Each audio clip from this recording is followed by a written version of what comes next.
Bonjour, bienvenue sur cette nouvelle vidéo d'apprentissage du PGI de BP 4.0. Nous allons aborder la création d'un devis client. Pour ce faire, nous avons trois possibilités d'accès à ce menu, soit dans l'espace navigation vente, cliquez sur devis, soit dans la barre de menu, cliquez sur vente, document de vente, devis, ou alors dans l'écran de démarrage, en dessous l'icône client, cliquez sur l'icône document de vente. Le logiciel me propose différents documents de vente qui vont du devis à la facture d'avoir. Moi je vais ici ajouter un devis.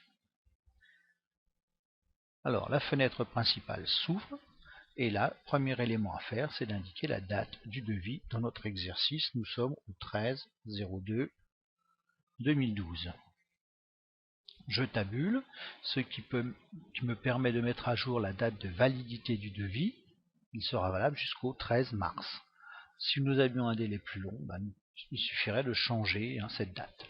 Deuxième élément, c'est d'indiquer le client qui veut le devis. Donc ici, c'est la PCE 89.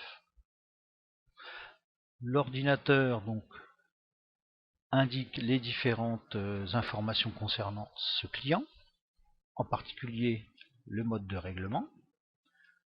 Il ne me reste plus, moi, tout simplement, à indiquer les articles que le client désire voir figurer sur ce devis. Bon, sur ce devis, le client voulait 7 articles. Bon, pour ma démonstration, je ne vais en indiquer que 2. Alors, saisir le premier code article. C'est du café Zultaka. Le client, dans son mail de demande, n'a pas indiqué de référence. Donc, je vais simplement indiquer le début du nom, Zul, et l'ordinateur lui sélectionne le bon élément. Donc, je clique 2 fois dessus. Voilà. Il me reste à mettre la quantité que désire le client, c'est-à-dire 12 paquets. Et je passe au deuxième article. Et là, je vais prendre l'exemple du riz Home Mali. Alors, ce riz, je n'ai pas la référence. Donc, en tapant le mot riz, il me met tout ce qui commence, tout ce qui a une information riz dans son libellé. Et je vais prendre le riz Home Mali blanc. Donc, celui-là. Quantité, là aussi, le client en veut 12. Alors, sur ce produit, Rio Bio au Mali, nous avons accordé une remise de 5%. Donc, regardez ici, il suffit de cliquer dans la colonne remise unitaire et d'indiquer 5% de remise. Et on voit que le nouveau montant a été modifié. Si nous avions d'autres produits, on les ajouterait à la suite. Maintenant, en bas, le pied du devis, on va vérifier que la remise existe bien. C'est un client qui avait une remise de 5%, elle apparaît bien. Si vous avez à indiquer des frais de transport, vous indiquerez ici les frais de transport. Même chose pour l'escompte. Et si nous voulons un récapitulatif du pied du devis, il suffit d'aller cliquer dans récapitulatif et on voit apparaître les différents éléments. La remise globale, les frais de port ici, nous n'en avons pas, ce sera peut-être à vous d'en mettre par rapport à l'exercice. Et puis les différents taux de TVA, donc pour le moment nous n'avons qu'un taux de TVA. Alors, je reviens dans détail. J'en ai terminé avec la création de ce devis, donc il me reste simplement à l'enregistrer et je vais fermer cette boîte de dialogue, on va dire. Voilà, donc nous revenons à la liste des documents de vente.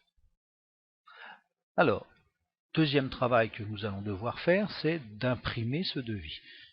Deux possibilités. La plus rapide, je clique dans devis.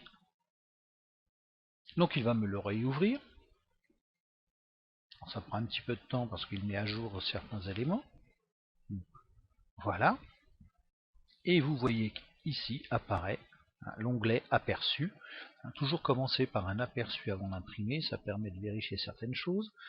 Donc j'ai sélectionné aperçu et il m'ouvre la boîte de dialogue d'aperçu. Je vois bien que c'est la SARL Lyon Équitable, j'ai son logo. Si on vérifie, on a bien un paiement par chèque, les deux produits et le montant des acomptes. Alors, ce devis ne me convient pas tout à fait, je voudrais que apparaissent les remises, donc je vais aller sélectionner dans modèle, devis hors taxe avec remise. Alors il va me proposer un devis un petit peu modifié au niveau de la présentation. Voilà. Alors il recalcule tout. Voilà. Voilà. Et donc vous avez vu que le logo est passé à droite. Mais l'intérêt de ce devis ici, c'est que l'on voit bien apparaître le pourcentage de remise par ligne, mais aussi le pourcentage total de remise accordé à ce client, et nous aurions même le transport, les acomptes, etc. Donc, il ne me restera plus qu'à lancer l'impression. Je voudrais revenir sur ces deux petits onglets ici, l'onglet exporter, par exemple, en cliquant, vous voyez ici, on pourrait exporter ce devis en format Excel, en format Word, voire en format PDF. L'intérêt du PDF, c'est qu'il est moins lourd et surtout qu'il peut être utilisable par tous les logiciels de gestion électronique de documents, tous les logiciels de GED. À côté, c'est la même chose, on pourrait le transformer en PDF et l'envoyer sur la boîte mail de notre client. Donc là, je vais simplement fermer. Je reviens, je ferme aussi ici, je reviens à la deuxième possibilité d'imprimer un devis. Là, il suffit d'aller dans l'onglet Vente, Impression, Document de vente, Devis. Alors, vous allez voir qu'ici, bon, ce serait exactement le même travail que ce que l'on vient de voir.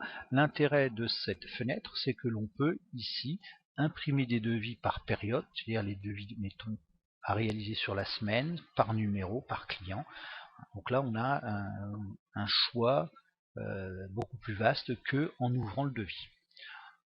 Je ferme, je reviens à l'écran de démarrage et j'en ai terminé avec cette leçon et vous donnerai rendez-vous pour une prochaine. Au revoir.